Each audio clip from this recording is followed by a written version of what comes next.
You don't wait for the world to change before you begin. You don't negotiate with fate. You don't stand at the edge asking why this life was handed to you. You flip it. You take what's in your hands and you work it until it works you free. Because what you call karma is not a sentence, it's a material. It's the clay. It's the weight. It's the shape of the tool. And what you make of it becomes your dharma. Meaning what you've got is what you work with, not what you wish you had, not what you fantasize about in quieter lives, but this body, this history, this timing, this face in the mirror, this loss, this desire, this ache, this bald head shining under a cruel sun of genetics and fate. This is not a mistake, this is the curriculum. And once you see that, once you stop trying to escape it, it stops owning you.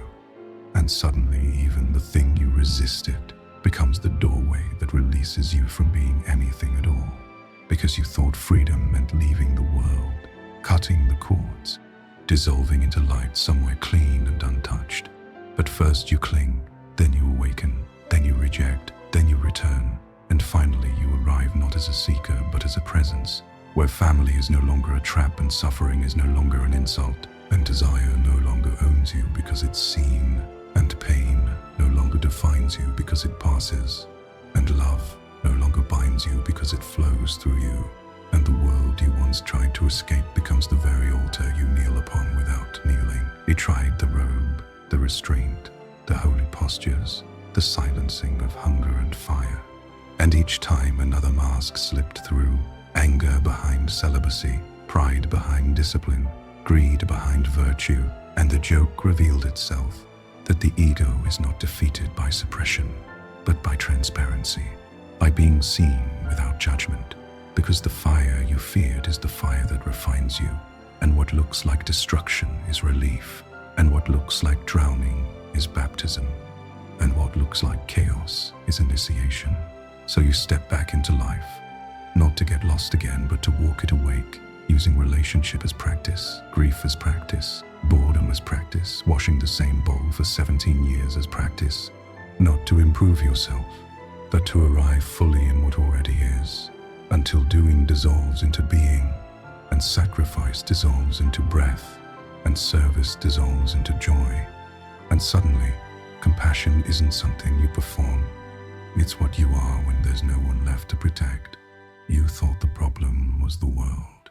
New York, noise, politics, decay, but the hook was always inside, because nothing outside can trap you without permission, and tearing down the billboard never freed anyone.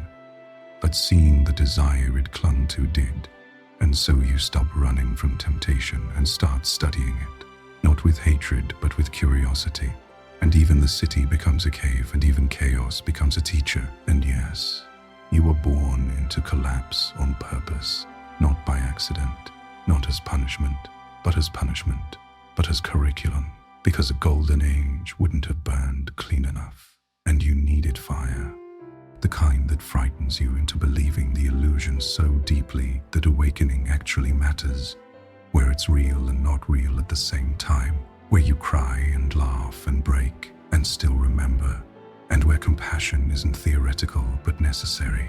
This body will fail you. Make no deals about it.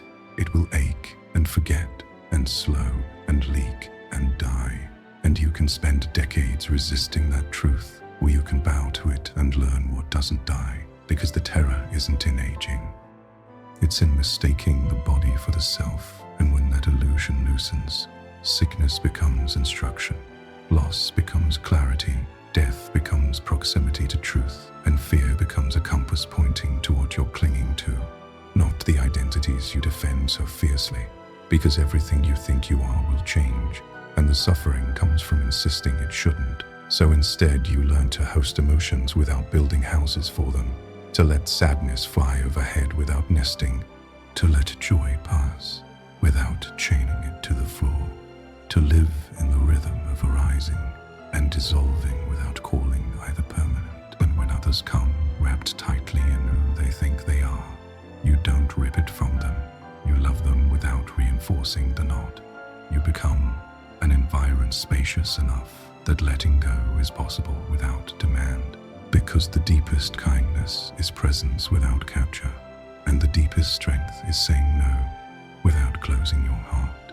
At first, you protect your openness like a fragile flame, avoiding anything that might blow it out.